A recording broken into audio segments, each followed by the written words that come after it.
Hello everyone, I'm Ravi Shankar. I'm a freelance photographer. I've been doing photography since 11 years. I do a lot of travel photography, and my specialization is in dance photography. So, in my specialization in dance photography, it interests me a lot because uh, it's a very extreme kind of a photography where the lights are not in your terms. So, there are different colors of lights, and sometimes the light is actually very low. So, it actually takes you to the extreme level of your camera, and then you actually test your photography skills there.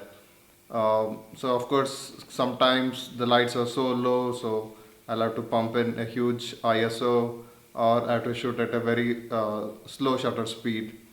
Uh, so apart from dance photography, I also do candid weddings. So in this particular tutorial, I have put through a lot of my learning over 11 years in understanding various modes of camera. So before that, you will see what is metering mode in the camera. So how does it really assist to calculate the exposure of a photo?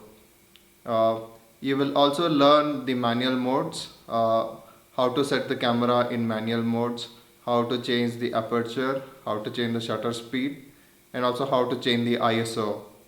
So I'll also talk a bit on aperture priority. I'll also talk about shutter priority, and I have a practical case where you can see how aperture is actually varying. And in a live example, how I'll show how by varying the aperture, how you could increase the depth of field. So I have also an example of a shutter speed or a shutter priority mode. So where actually I've shot a busting of a balloon filled with water with a live example. So you'll go through that in this particular tutorial.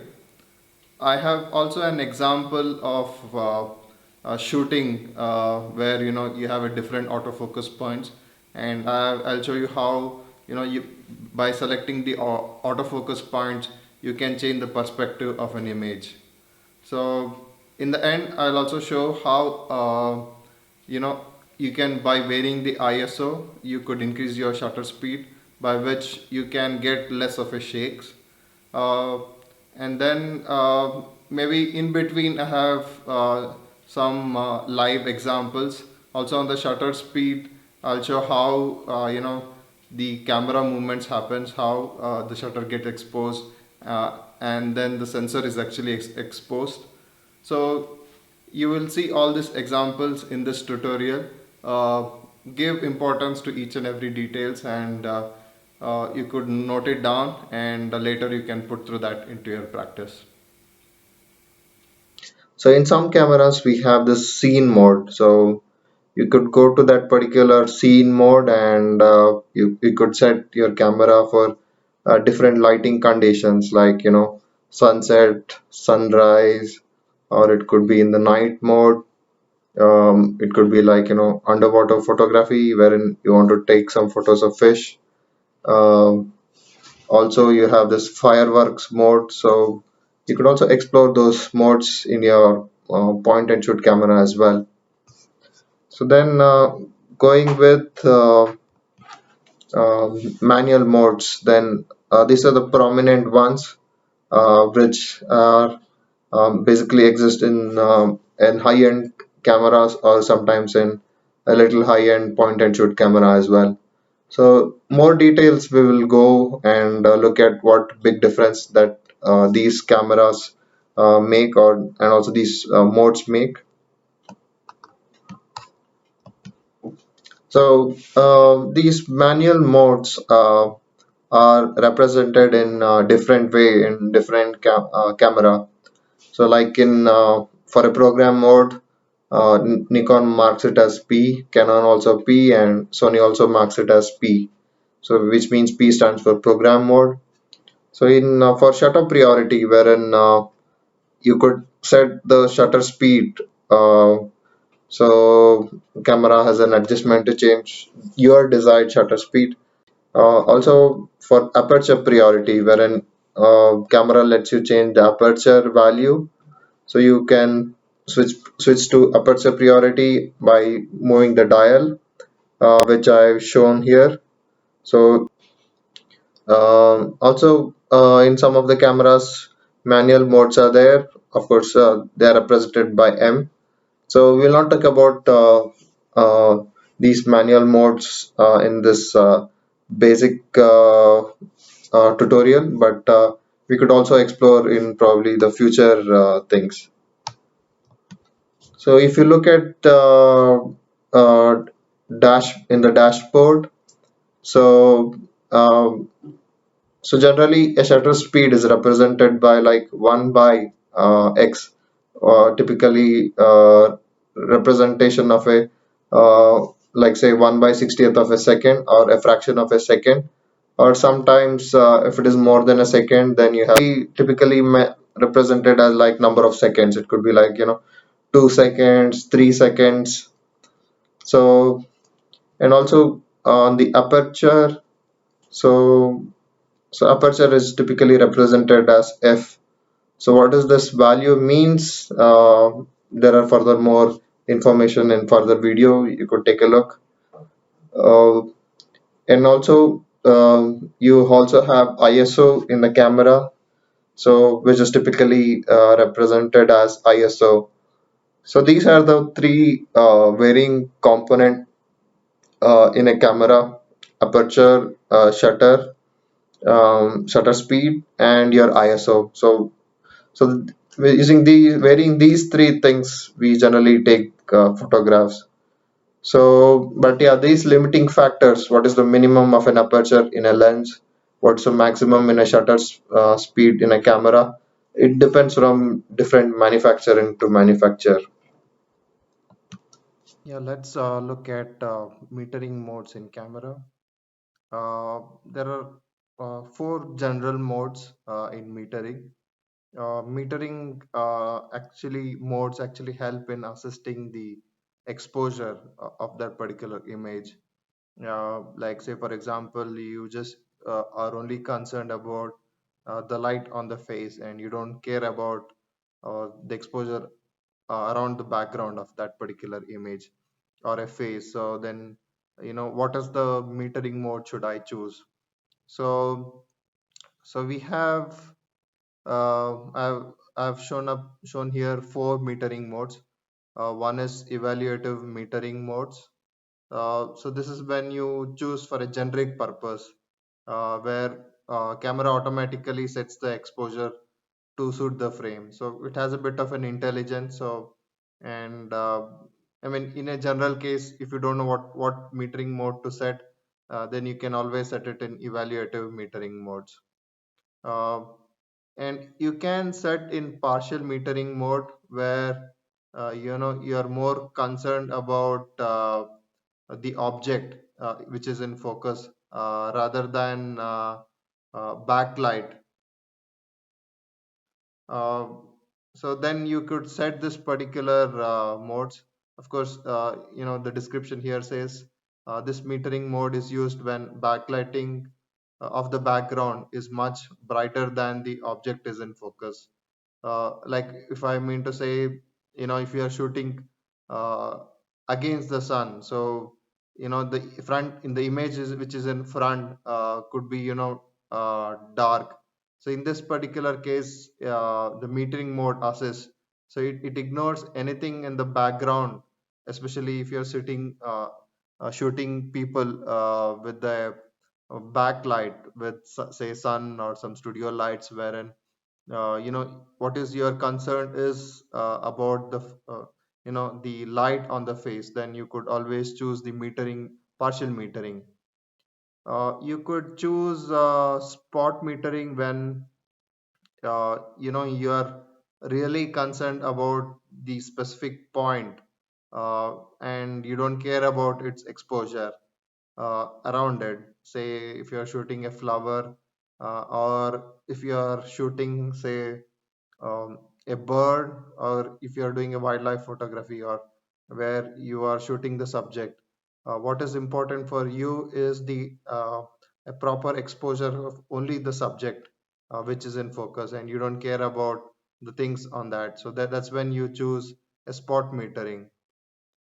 You could choose center average metering, especially when you're shooting a complete picture, and you really care about the entire exposure of the entire frame, not just on the small spots of it. Especially, say, you're shooting a landscape, which is a wide angle, and you are not concerned about one exposure of a one particular hill or one particular say river stream. You are concerned about the exposure of entire area.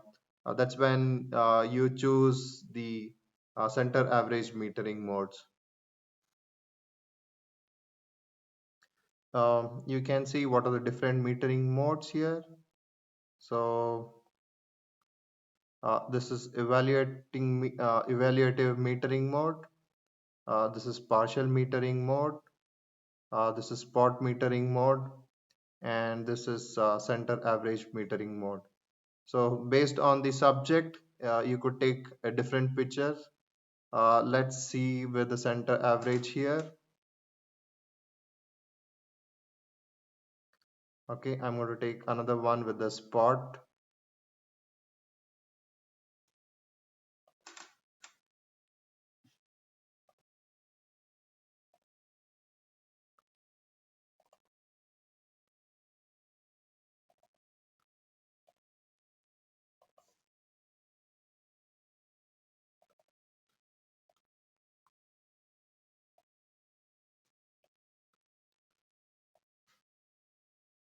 Okay, so in this particular case, you don't see much of a difference.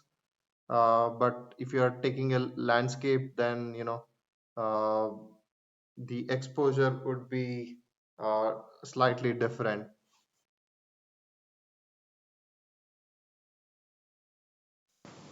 Let's understand what is aperture priority. Aperture is a hole or a diaphragm through which light actually travels. So you can control the amount of light by varying this diaphragm. Uh, so smaller is the aperture, or you could say the diameter, lesser the amount it lights, the light is let into the sensor. Uh, Bigger is the aperture or the diameter, then more the amount of the light is let into uh, the sensor. Or it sensor could be like film, or it could be a DSLR or a point and shoot sensor. So there are actually quite a lot of blades which controls this aperture. So in this particular case, you can see I've taken an example of Canon EF 50 millimeter lens. So you can see in the front, it is written as 1 is to 1.4, which means the maximum aperture value uh, you can have is 1.4. So if you see in 1.4, the aperture is wide, which means it's fully open. At 1.8, it's a little bit close. As and when you increase this aperture value, so aperture is actually a reciprocal value. So more the value or the aperture value, lesser is the size of this diaphragm. So like when you see at f2.8, it's probably about 40%, 2.8 maybe around 50%. So and as and when you increase to f3.5, 4 at around f22, it's almost like 95% the aperture is completely closed. So at f22, there's only minimum light that goes into the sensor.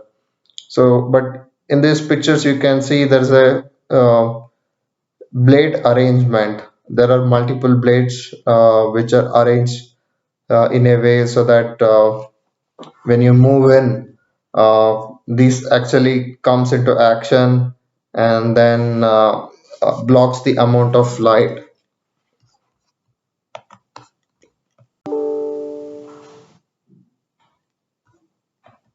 Uh, Yeah, we are doing a for the small moved experiment uh, wherein we are varying this aperture uh, of the camera.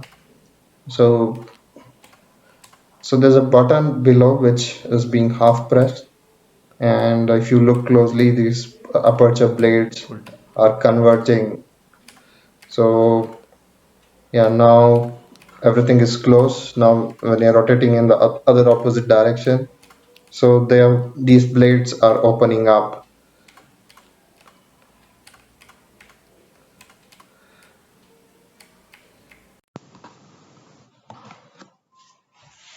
So how do you know what is the minimum aperture I can set in a lens?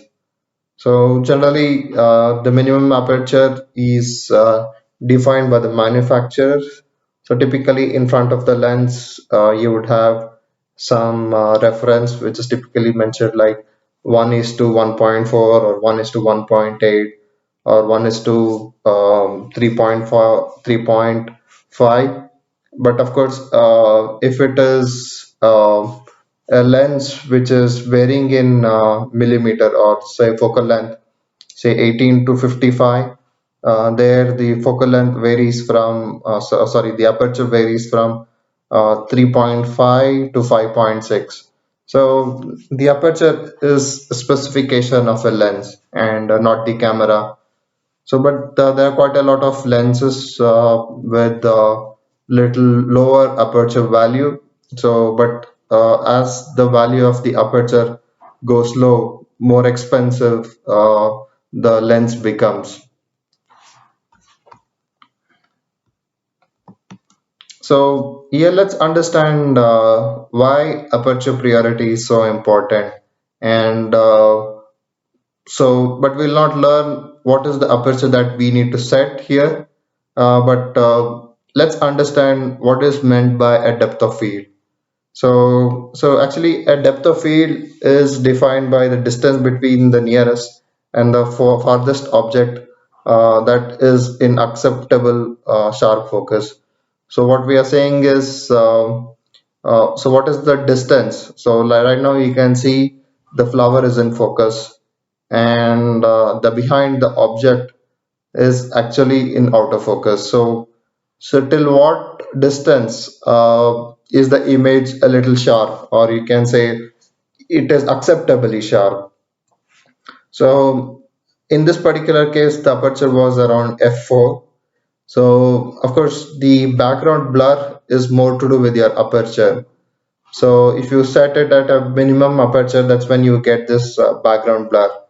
So also your lenses also matters to get this background blur. So to get this background blur, you can keep a minimum value of aperture in the lens. So let's see an example here. So if you see on the top photo, the aperture value is around f1.8. Of course, I've shot with the f50 mm prime lens.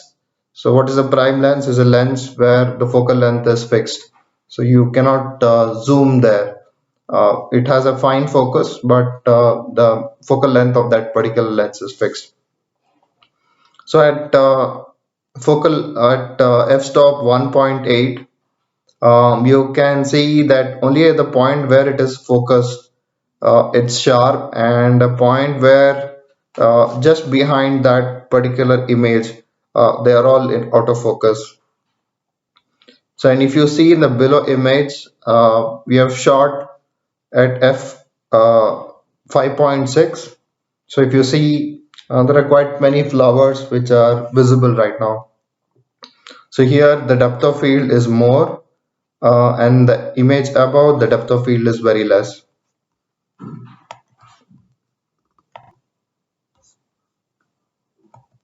Yeah, let's understand how do you set the aperture in the camera.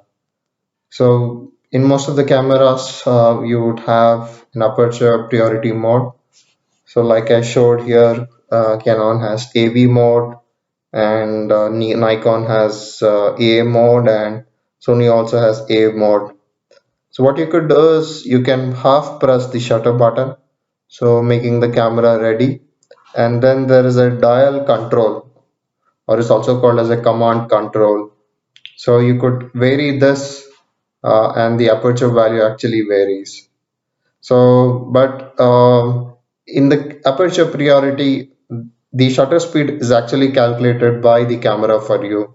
For a given exposure, the camera actually calculates the shutter speed.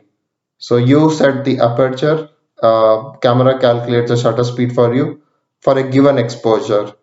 So details related to how do we do the exposure compensation. Let's not explain too much about that in the basic, but let's study that probably in the advanced classes.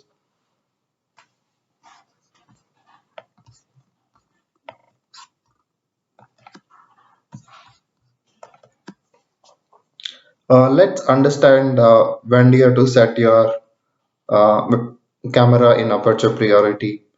So mainly you want to set in aperture priority when you want to control over the aperture value of the lens. So mainly you want to get that depth of field effect in an image. If you see in this particular image, I have focused on the jewelry there. So that is the region of focus, and anything like if you see the body, it's totally in autofocus. So so this was shot with 50 mm 1.4 aperture lens, and I've shot at 1.8 aperture.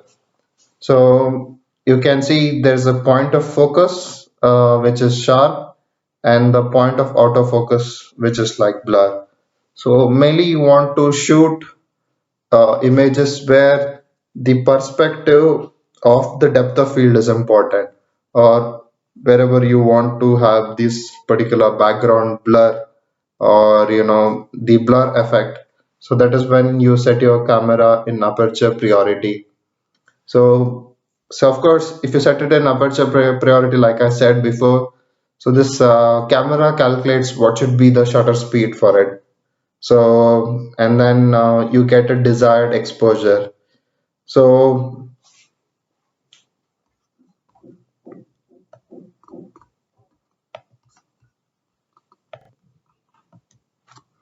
yeah, let's look at another example here image. What I've done is I focused on a person, and there were actually lights in the background. So those lights are actually out of focus. So these kind of a background blur, we call it as a bokeh. And of course, I've shot it at f1.8. So this is what you could set it in your lens and via through the camera can control, and you could see this bokeh effect.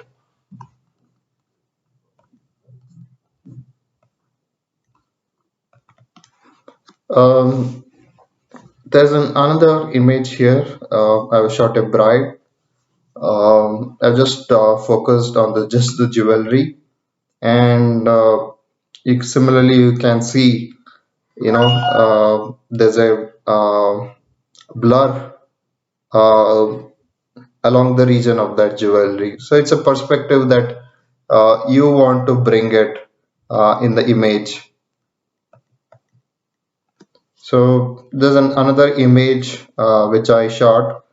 So this was during a backstage of a Kathakali performance. So so the light was very minimum. So there was only one tungsten bulb, and I had to shoot in subject. So so it was very difficult. So I put the camera in aperture priority and shot at actually 1.4, because if the blades are wide open, so then it can let in more amount of light. So that's how I could capture this particular light. So So of course, I could also do it by making a shutter speed a little faster or a slower. So, but we get a different perspective. So more related to shutter speed, probably we'll go with the furthermore discussion. Yeah, I have set a necklace piece in front and focused onto it. And I've also kept earpiece, which is of a similar design on the left side of the necklace. So I've kept two earpiece, one behind the other, so to understand how the depth of field actually works. So if you see right now, the necklace is in focus and the earpiece is in focus. So if I quickly put my autofocus onto that, you can see right now uh, the earpiece is in focus. So I'm going to change the to a single autofocus point so that we could see the depth of field right now. So I'm going to shift the autofocus points to here. So so what actually happens here is the lens actually focuses onto the object. So anything which is not in focus is actually kind of blur. So this is about the depth of field. So if I try to focus it onto this one, so yeah, you can see here this one is in focus, and this particular thing or the necklace isn't totally out of focus. So this is how you could play with depth of field. So, but you would want to have uh, times where you want to have both of the things is in focus. So for now, let's try to shoot at f2.8, and I'm going to see. I'm going to change the ISO here. It is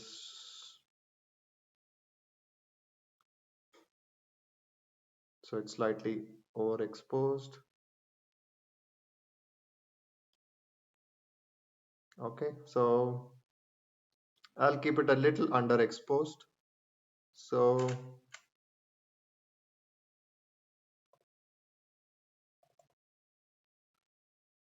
so yeah, I've shot this at f2.8. You can see this one is in focus, and the other ones are actually in out of focus. So I mean, of course, this looks good because you have kind of a bokeh effect where the background autofocus is giving a kind of a pattern. So if I'm going to change the aperture to about f8, I'm going to change it to f8. So I'm going to check the exposure. So I'm going to decrease the shutter speed.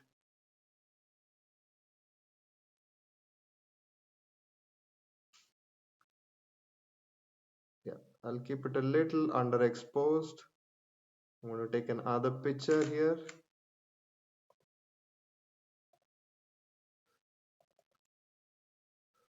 Yeah, you can see right now is that the second earring is a little bit better. I mean, it is more sharper compared to the previous image.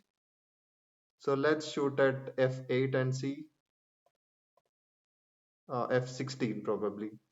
Almost two times the aperture. I'm going to check the metering.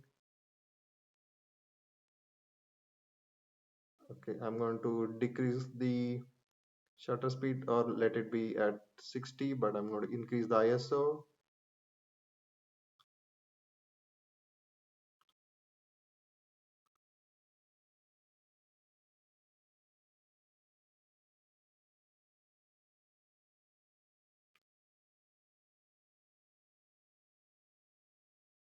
Okay, let's keep it a little underexposed or a little more better. Okay, so I'm shooting at f16. Of course, the shutter speed doesn't really matter with respect to the depth of field. So let's take another picture here.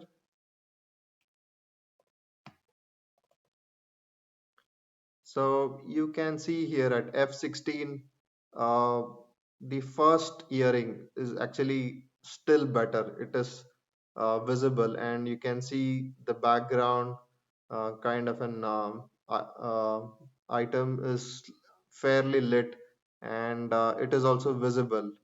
So if we compare these two images, so let's put this and let's put the first image.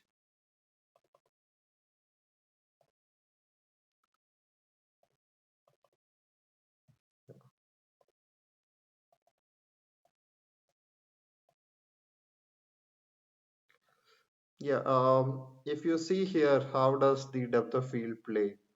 So, so of course, I wanted all the items to be a little sharper.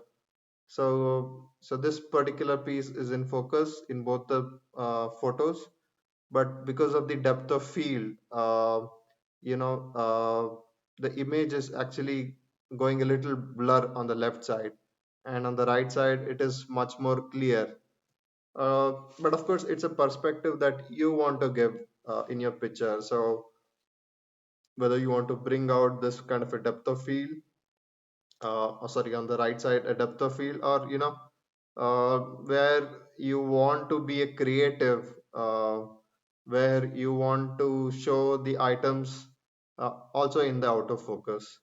So it's a perspective that you could play with the aperture. So let's try a little higher. Uh, I'm going to increase still further to f22.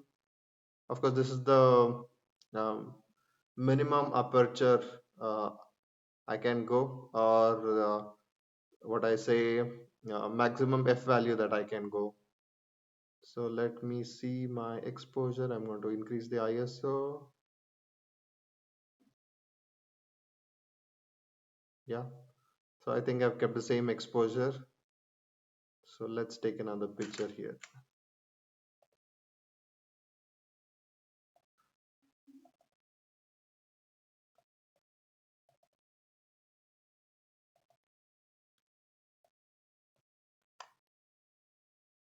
Yeah. So you can see there's a quite a lot of difference uh, with the picture when I'm shot at f2.8. The image which was in focus is sharp, and the image which is not in focus is blur. So but on the right side, when I've shot at f22 or at minimum aperture, you can see there's a fair bit of a depth of field.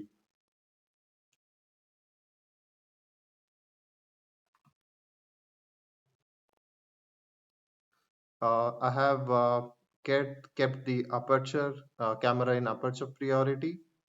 If you look at right now for this particular exposure, the proper exposure, if I half press my shutter button, I have set the aperture, and camera is actually calculating the shutter speed. So if I want to decrease the exposure, camera will automatically calculate the shutter speed. So if I want overexposed image, then camera is automatically calculating the shutter speed. So I could vary my aperture also here. So in this particular case, again, it calculated the shutter speed for a given exposure. I'm going to keep it at proper exposure. Yeah.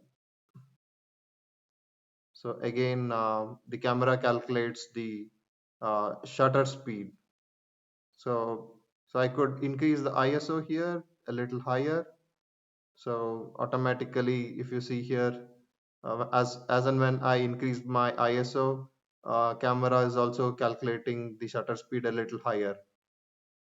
I'm going to increase a bit. It's increasing. So if I keep my ISO, you can see the shutter speed is also increasing.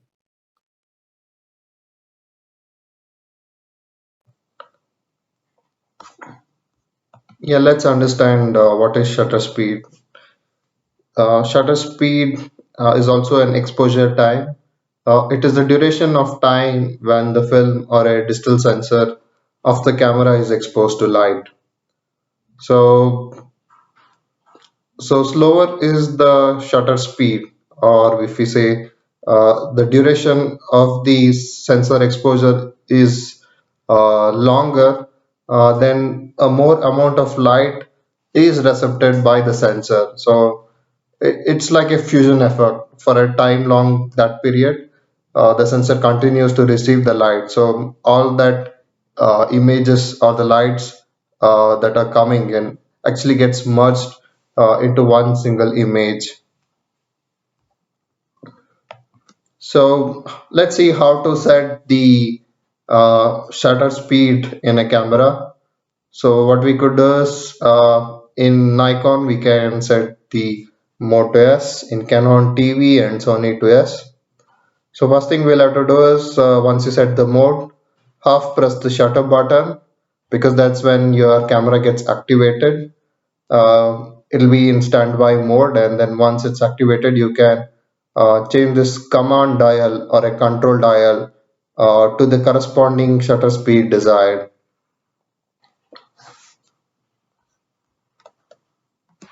So let's take a case here. So I have two images. So one which I've shot at almost at 1 by 4000 of a second. So it's very fast.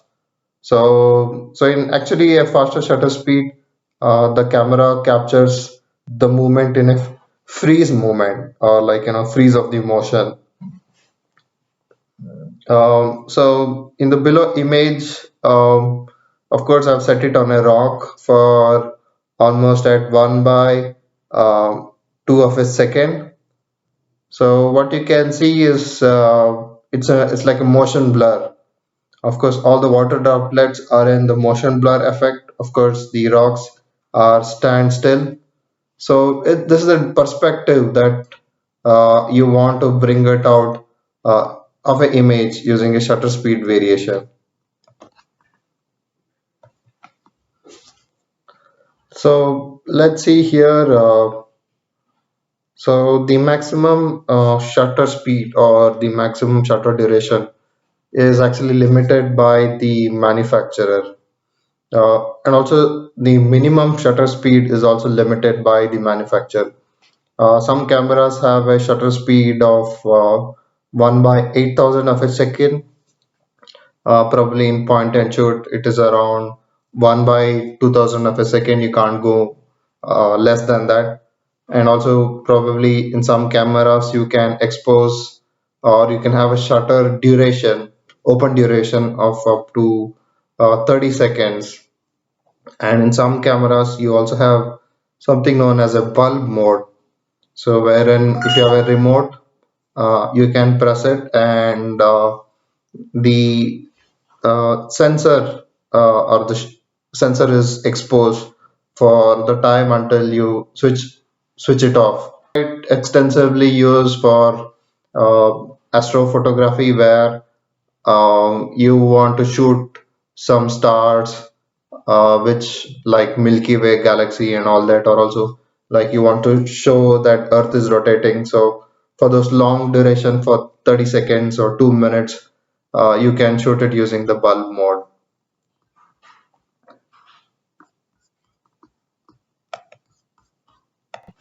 So what you are seeing right now is through the lens. Now the lens have opened.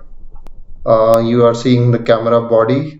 So what you saw in a blink of an eye was that the mirror went up, the shutter was exposed, the shutter went up, and the sensor is exposed. So now you can see that the mirror came back and the shutter also got closed in a blink of an eye. Of course, I've taken this photo in 50 frames per second, but if you had a little higher frame rates, then probably we could have seen that much more clear.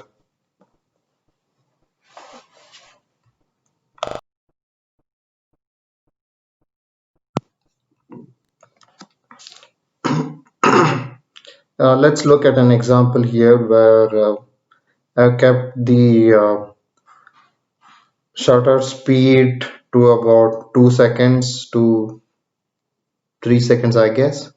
So what I've done is I've put mounted the camera on a tripod. Yeah, that's my mother on a Diwali day.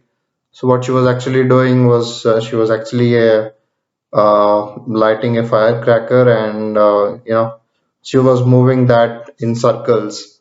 So for that long duration, the movement has been captured in a single frame. So in a second example, what you see is what I have also done is if you see in a little details, I'm actually in the background. So in this particular case, I have kept a shutter open duration of about around 15 seconds. So what I've literally done is using a torch, I've written a person name in a mirror image in the background. So once the complete picture is taken, the sensor is actually gathering all that light together, and what you see is a person named Ashish, which I've written. So this is also a popular technique which is used as light painting, and you could also do it by keeping a shutter speed little low. What I mean to say is shutter open duration large. So in a second, another image. So this is the picture which I've shot with. If I remember correctly, the shutter open duration was about 30 seconds. So this I shot in Mysore. So what I have done is I've mounted. I didn't mount a camera. I just placed the camera on one of the brick, and then I did a 3 second timer, so that once I press the shutter button, all this camera shake would be gone, and then the shutter can be open. And so then during this time, the camera actually has captured all that movements of vehicle. So the white ones are the vehicles which are moving towards the direction, and red light ones are the one where you see the vehicles are moving away from the camera. So in this particular case, I've shot a flamenco. I don't remember the artist name. So I've captured in a little higher fast shutter speed. So could be, I guess, around 1/200th of a second. So you can see this image is like a freeze moment. So of course I could have made a little slow shutter speed, but then the perspective would have been a little different. So in this particular case, I've also kept a shutter speed a little less, probably 1/2 of a second. So what I've also done is I have moved the camera slightly in the direction of this card movement. So what you actually see is a motion blur. So, but of course, this is shot in a handheld. You would require a bit of a practice to get this.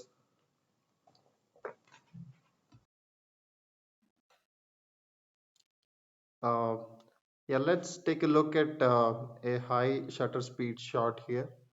So I have put the camera in actually manual mode. So I have mounted a 2470 f2.8 lens. So I've kept it at f2.8 aperture.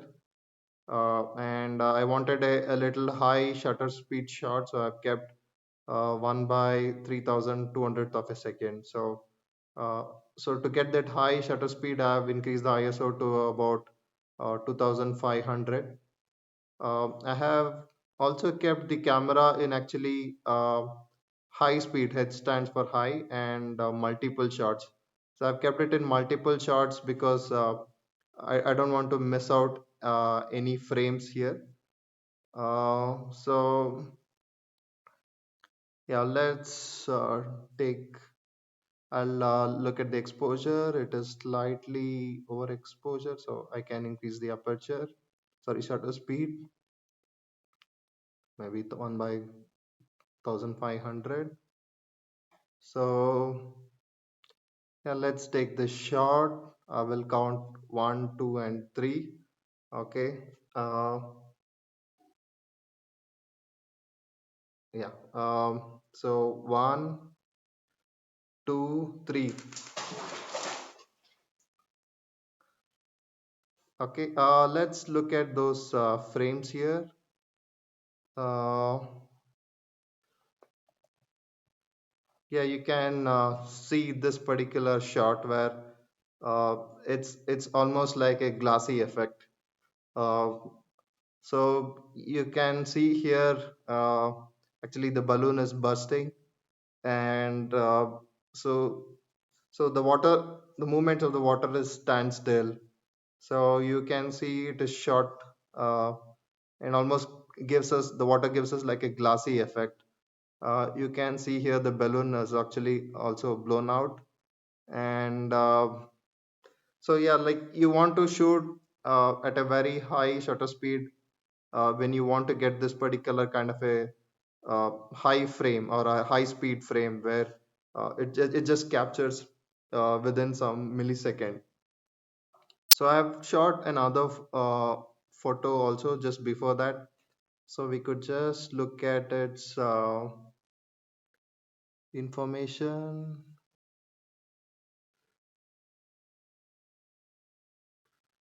Okay, I'll put the autofocus here, and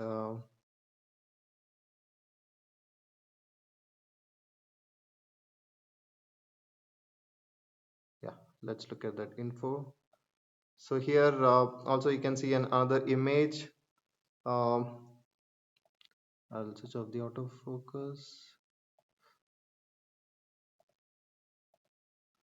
So you can see here shot it in shutter priority, but this one I've shot it at 1 by thousands 1 by 1600th of a second. So uh, you can see this particular image. It's almost like a glassy effect, and so if you want to shoot anything where you want to have a very fast frame, so then you can always switch to a shutter priority mode. Then camera lets you cameras automatically selects aperture, but of course you still, if you still want to shoot with your own aperture setting also, then you could also set the aperture by yourself. In this particular case, if you see, I have manually set the aperture to be minimum. So here I've set it at 1500th of a second. Let's compare this particular two images. So yeah, so of course this here you could see on the right side is 1 by 1600th of a second. So, but you could still see within that time, these very short period, the movement of the water droplets. But here at 1 by 5000th of a second, you can see the water droplets are just, stand still there. So even in a very high speed shots, uh, if you go lesser and lesser timing or the exposure time, then you're going to get that freeze moment. Yeah, this is more glassy effect. This is, yeah, of course, this is also like a glassy effect, but you could still see the water movements here. So in summary, you would take images in shutter speed wherein you want to have a high speed shot, or if I want to say a high speed exposure. So in that high speed exposure, you would have something like a freeze moment. So I have put the camera in shutter priority right now.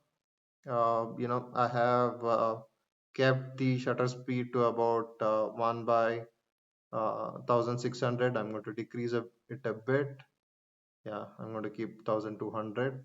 So if you see, camera is automatically calculating the aperture uh, for this particular shutter speed. So if I'm going to increase the shutter speed, you can see here the camera actually automatically calculated the aperture. So if I am going to increase it further, yeah, it's coming to about f2.8. But if I uh, increase the shutter speed further, uh, the the aperture is blinking, because what it's saying is that I can't decrease the aperture further because this is the limitation of the lens. So I'm going to decrease the shutter. Now camera is happy because for that particular upper shutter speed, this particular aperture can be set. So if I want to shoot it at lower shutter speed, for this particular exposure, camera is automatically calculating the aperture. So in principle, in shutter priority, you could set your own desired shutter speed, and camera will automatically calculate the aperture value for it. Of course, this is always with respect to your ISO, but if I decrease the ISO here, say, then uh, the aperture corresponding aperture value is also getting calculated. So if I decrease it further, so see, if you see here in this particular case, as and when I am decreasing the ISO, uh, it is increasing the aperture or decreasing the aperture value, f-stop value. I'm going to decrease it further. Yeah, you can see it as f2.8. Yeah, if I'm keeping it 100, right now camera is saying, I cannot set aperture less than that value, so camera is not happy. I'm going to increase the ISO. Yeah, right now you can see blinking has stopped. So anytime a similar situation comes wherein camera cannot go less than the desired value, then that particular parameter will start blinking. So that's like warning to you for the user, saying, I cannot go less than that, or I cannot go more than that.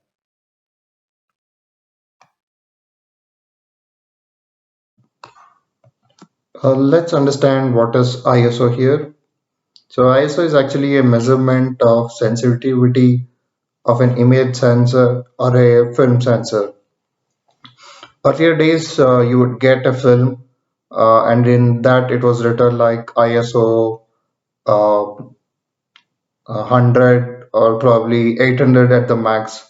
So it's like saying how much sensitive this particular film is, because ISO is what control the shutter speed. So if the ISO is higher, then you can take the same picture at a faster shutter speed, so that you don't get that shake, or you can get that freeze movement. So I want to share another picture here where you could see that there are two pictures which I have shot, one at ISO 100 and another one almost at 10 times the ISO speed, that is around 1250. So if you see, I've set the aperture constant to about f4.5, and so in both the images the aperture is same. So instead of getting a proper exposure at 1 by 25th of a second, I got this exposure at a little faster time, by about 1 by 200th of a second. But then the perspective of these two images are actually different. So the below image is in the freeze moment, and the above image is in a motion blur. So yes, of course, ISO helps to increase the shutter speed. So, but especially this is more important when you're shooting it in manual mode or in aperture priority. So of course, if you're setting this shutter in camera in shutter priority, then irrespective of the ISO value, camera will always take it in that particular shutter speed. So to see the variation in the shutter speed, you have to see that in the aperture mode or in the manual mode. So yeah, so mainly what really happens when you increase the ISO is sensitivity increases. So lesser exposure time is required. So how do you set an ISO? So most of the cameras have a dedicated ISO button. So what you could do is half press the shutter button and make your camera ready, or uh, come back into the ready mode. Then press on the ISO, and you can use your control dial button in clockwise or in anti-clockwise. So, but it's important to know that the limit or the minimum range and maximum range of ISO is specific to a different cameras. So some cameras let you shoot at ISO 80, some cameras at ISO 100. So, and the maximum range in some cameras you can go up to is uh, 6400 ISO. Probably in high-end cameras, probably you can go at a very high value. Um, so what is important is when even when you go at ISO very high values, probably in a high-end cameras, the noise in the image, or what you call it as a grains in the image, is still very less, or it is highly controlled. So high-end cameras, they also have special noise cancellation algorithm. So even if you're shooting at ISO say 6400, your image is still sharp. It still retains those colors, and there is minimum grains. So that's what helps you to shoot, because if you're shooting at extreme poor lighting condition, then you can pump in the ISO to say 1600 or 3200, so that you get a good shutter speed. So once if your shutter speed is good enough, then you will not have those camera shakes and all that.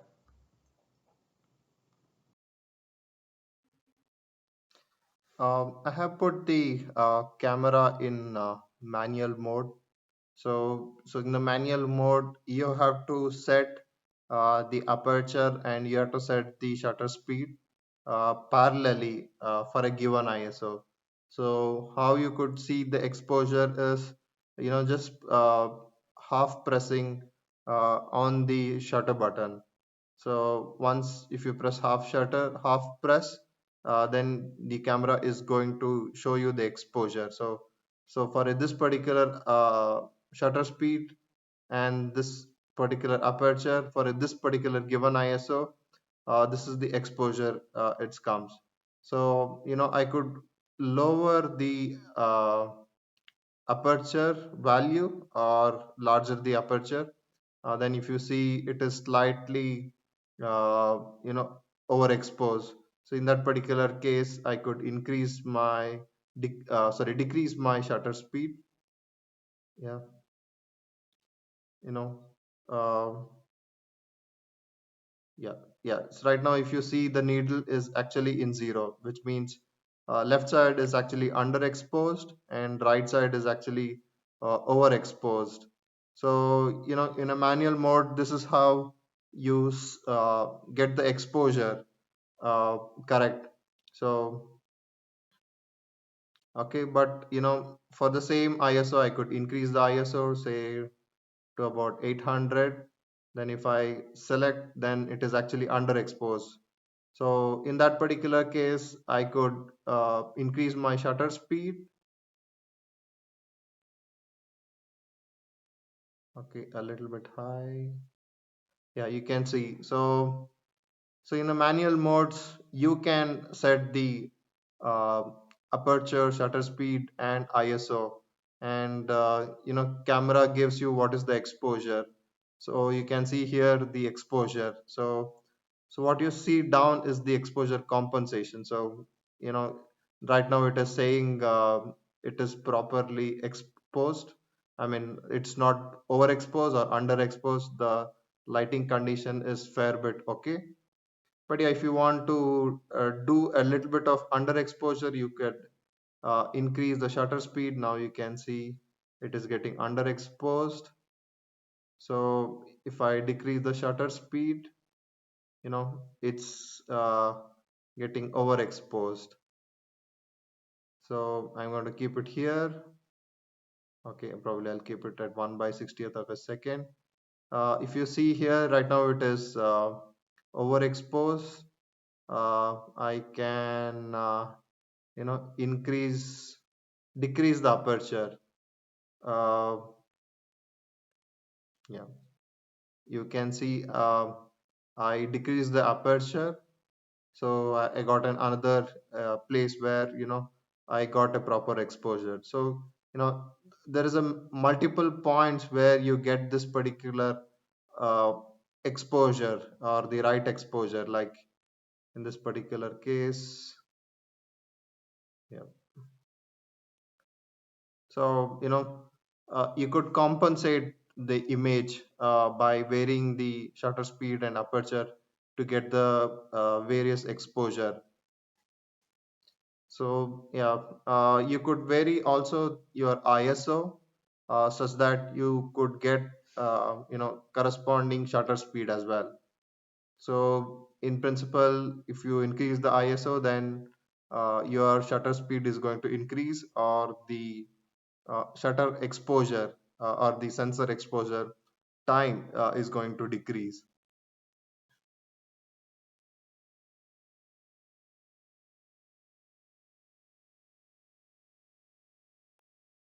Understand what is a focus point. So why it is so important. So you have most of the cameras where you have put it in face detection mode. So you just press the shutter button, camera focuses, detects the image. So it could be a person or a landscape. So it detects automatically where the object is and focuses onto that.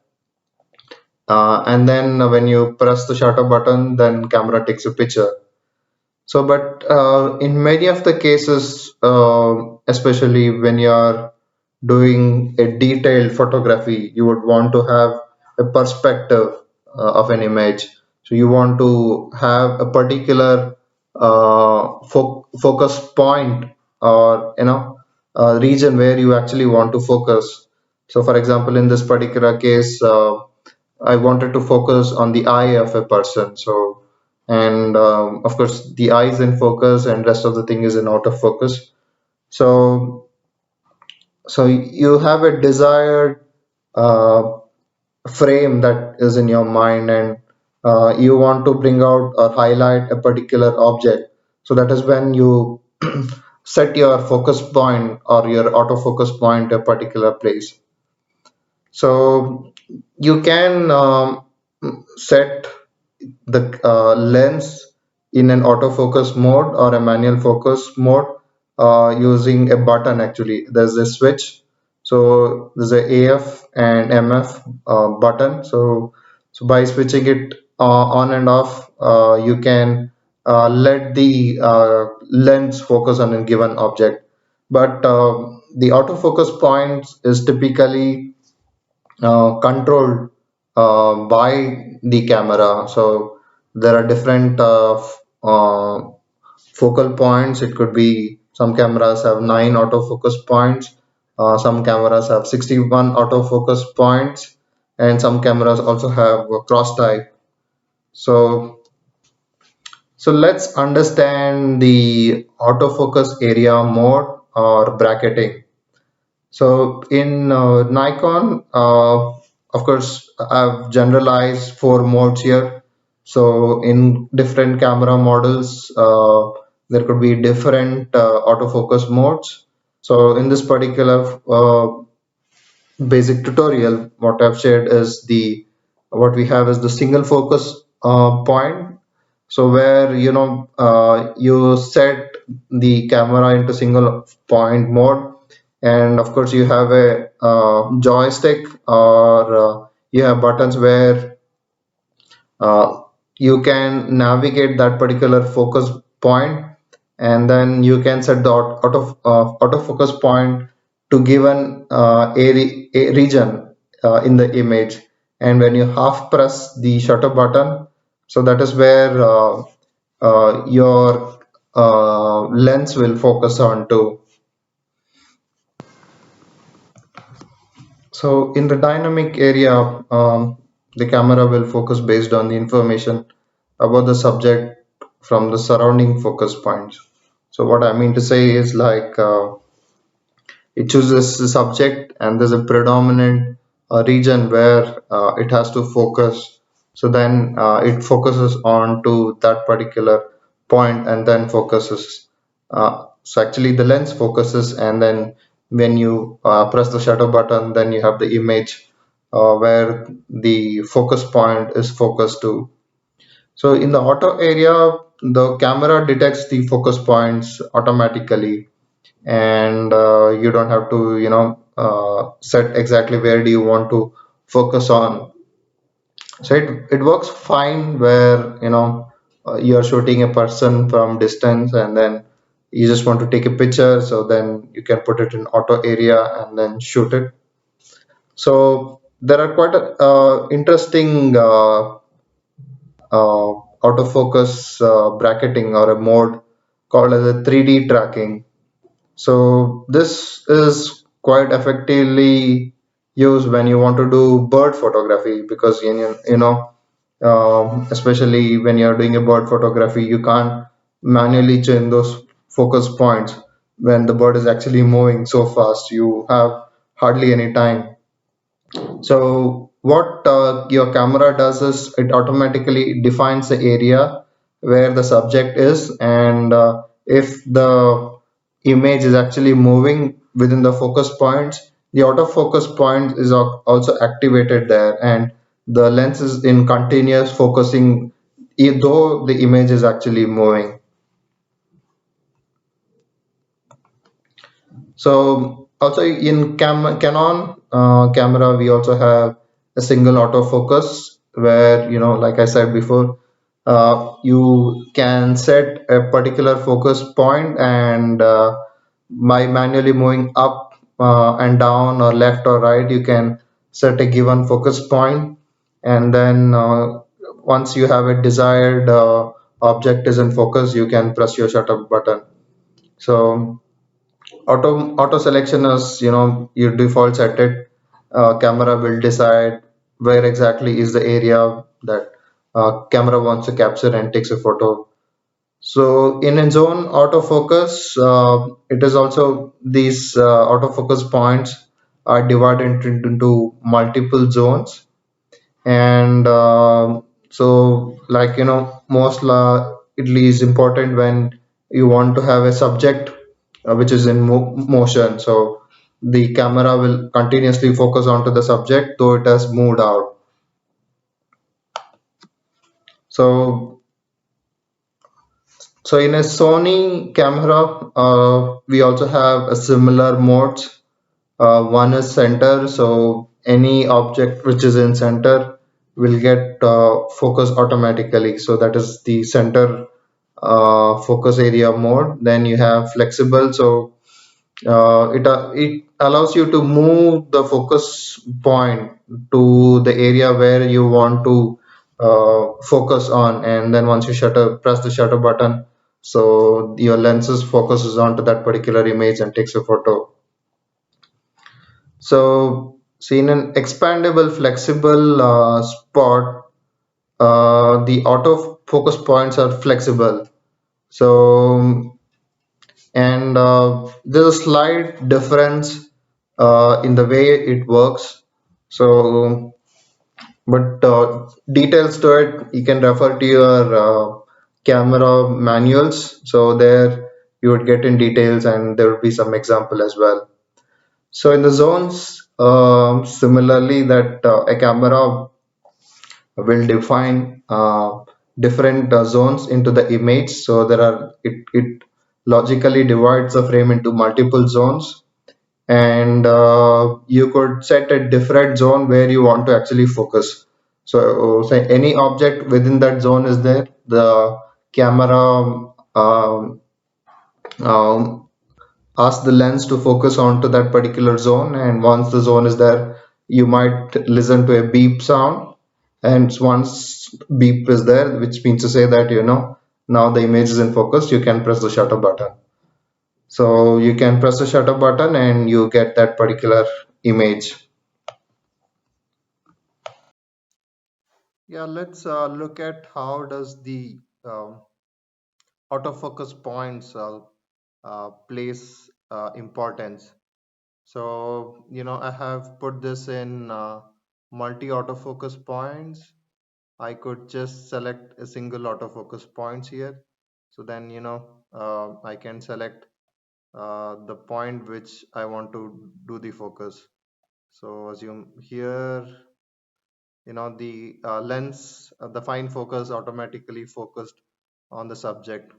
So what here I have done is I have put 2470 f2.8 lens, and I have put an extension tube uh, in front of the camera, and then I mounted the lens on that extension tube because I just wanted to show how the autofocus point actually varies the focus.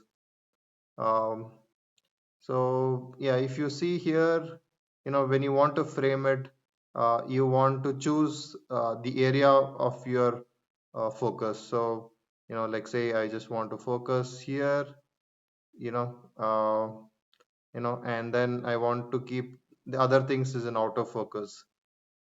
Or I could, I just want to focus here. If you look at this particular uh, region here, the lens is actually focused onto this particular area. Uh, you know, so in general, there are multiple autofocus points in a camera, and so in this particular case, you could see there are multiple focus points. So I could choose this particular focus point. Of course, it can't focus because it's out of region. But anyway, I can choose this particular area here. I could choose the center point in focus here. I could choose here. You can see the lens is actually focusing, and camera is giving instruction what area to focus for the lens. I can put it up here. Yeah, a little bit here, but yeah. This image is actually in a very shallow depth of field, which means there's not much depth in the field. So let's take a picture here and see the exposure. Okay, I'm going to just increase or decrease the probably. I'll take a picture here. Yeah, you can see the center is in focus. So let's take another picture. Yeah, I'll focus on the bottom. Yeah, right here.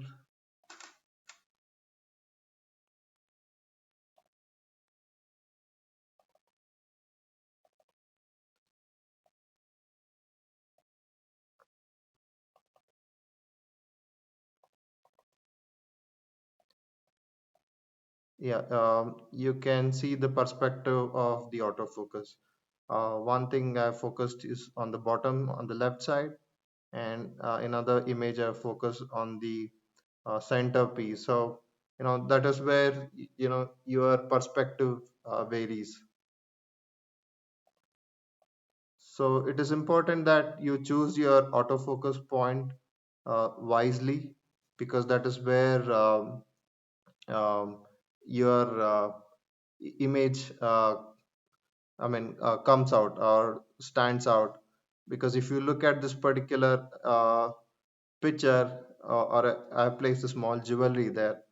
So, the prominent uh, piece of this particular image is actually the center place. So it's important that, I choose the uh, proper uh, frame to shoot a subject. I'm going to take this picture here.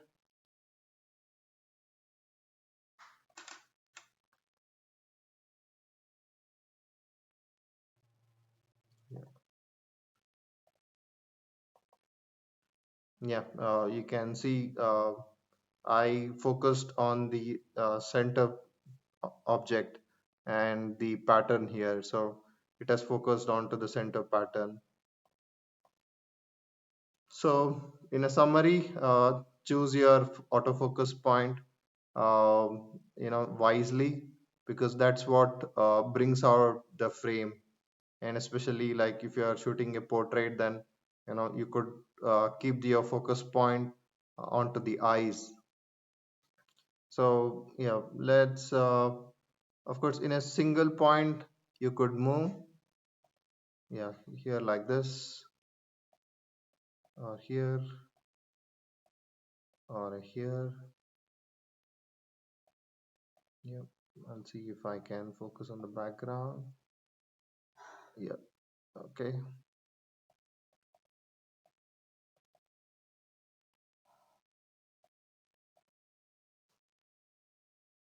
Yeah, you could play with the perspective with the autofocus points.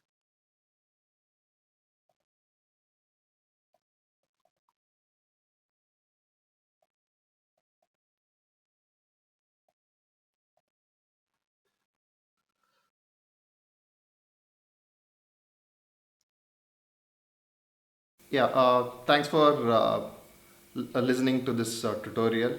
Hope it interests you a lot. So, put your thoughts into this metering modes. You could choose a different lighting condition, and you could choose your metering modes as and when you want it.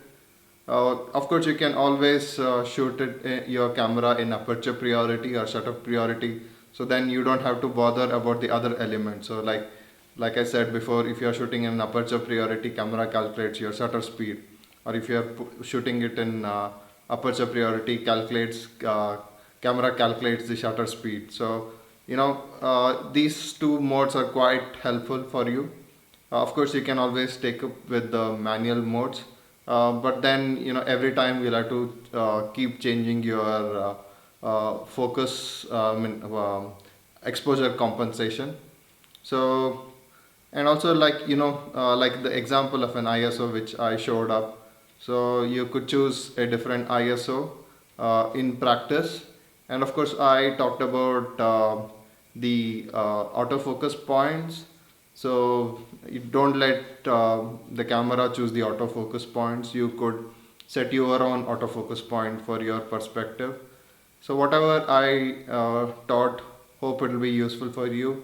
And it's important that whatever you learn, that you put it in practice. So it's important in a photography that you learn with hands-on, and you learn with the live examples. So don't put any of the rules to you. You should go and explore, either when you're traveling or you're doing a creative photography. You could put these basic learning into practice. So, and hope you would put this into practice. And what is important in any photography is experiment. So keep changing your modes in the camera, and then look at a lot of examples uh, when you walk through the road or anywhere. So it's important that you put things in a frame. So what is in your mind, you could put the same onto the camera, and then the camera captures what exactly you see. So all the best for your learning, and hope to listen from you guys again. Thank you.